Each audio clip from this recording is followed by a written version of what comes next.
Union Home Minister Amit Shah has announced that the government is considering lifting the Armed Forces Special Powers Act in Jammu and Kashmir. He's mentioned that there are plans to reduce the troop presence in the region, and this will mean that the government will be entrusting the complete law and order responsibility solely to the Jammu and Kashmir police. In fact, remember, AFSPA grants extensive powers to armed forces in troubled areas, including search, arrest and use of force for public order maintenance. Shah has highlighted that over the past 5 years, no fake encounters have occurred with legal action taken against individuals who are involved in such incidents. Furthermore, the Home Minister also mentioned that the particular act has been lifted in 70% of the areas in northeastern states, contrasting with its continued enforcement in Jammu and Kashmir. There have also been calls for its revocation from various quarters in both the regions. एक बड़ा important है law and order अब आहिस्ता आहिस्ता करके ठीक हो रहा है, हर एक चीज़ बेहतर हो रही है। जिस तरीके से आपने जब से हमने इंटरव्यू शुरू आपने कहा कि किस तरीके से हमने स्टेप टू स्टेप हर एक चीज़ को ठीक किया है। अब आहिस्ता आहिस्ता करके जो सोच थी वो बदल चुकी है। तो क्या ये वक्त आ गया है जो एडिशनल डिप्लॉयमेंट ऑफ ट्रूप्स अभी जम्मू कश्मीर के हैं उन्हें वापस बैरक्स के अंदर लाया जाए और ज़्यादा फुटप्रिंट्स को कम करके एक नॉर्मल सी।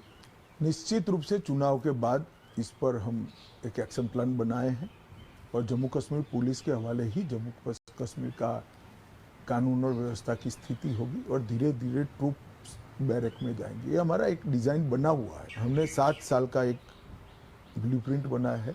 जम्मू कश्मीर पुलिस को हम स्ट्रेंथी कर रहे हैं। जम्मू कश्मीर की पुलिस अब अपने पैरों पर खड़ी हुई और जितनी भी मुठभेड़ हुई है इसमें ज़्यादातर अब जम्मू कश्मीर की पुलिस करती है, क्योंकि फोर्थ फ्रंट पर वही रहती है।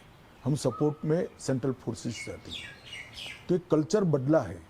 पहले जम्मू कश्मीर की पुलिस पर विश्वास नहीं किया जाता था दिल्ली की ओर से।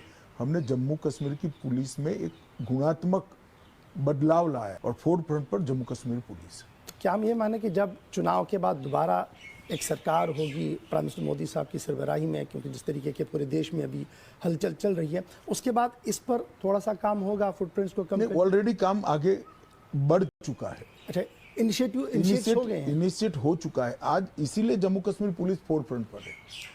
पहले सीआरपीएफ और सेना होते थे, अब जम्मू कश्मीर पुलिस है। तो दूसरा बड़ा इंपॉर्टेंट इशू भी है, जब इस तरीके के हालात बन रहे हैं तो arm force special power act, जिस तरीके से हमने देखा कि आपकी सरबराही में जो नॉर्थ ईस्ट वाला जोन था और कुछ इलाकों के अंदर था, वहां पर हालात ठीक हुए तो आहिस्ता आहिस्ता करके जरूर हम इस पर जरूर विचार करेंगे। इस पर जम्मू कश्मीर के अंदर भी नॉर्मल स्थिति हो ही रही है और बहुत स्पीडीली इस पर विचार किया जाए। नजदीक के भविष्य में विचार किया जाए। देखिए, अफस्पा कौन लाया? अफस्पा कांग्रेस लाई। अफस्पा कांग्रेस इसलिए लाई क्योंकि कांग्रेस ने यहाँ पर आतंकवाद को बढ़ावा दिया था। ये 3 परिवारों की राजनीति ने जम्मू कश्मीर का बहुत नुकसान किया। 3 परिवारों के कारण अलगाववाद, नक्सलवाद यहाँ पे फैला रहा। 3 परिवारों के कारण यहाँ पर ये पथराव की घटनाएं हुई और जम्मू कश्मीर स्वर्ग की बजाय नरक जैसे हालात यहाँ पर खड़े कर दिए गए। आज मैं कहना चाहता हूँ, अफस्पा इसलिए था कि हमारे फौजियों को मुकदमे नहीं लड़ने पड़े, मिलिटेंट से लड़े। आज जब मिलिटेंसी को ही खत्म किया गया है, आतंकवाद को खत्म किया गया, तो मुकदमे लड़ने की जरूरत नहीं पड़ेगी। इसलिए अफस्पा को हटाया जा सकता है। उस और अमित शाह जी ने इशारा किया है।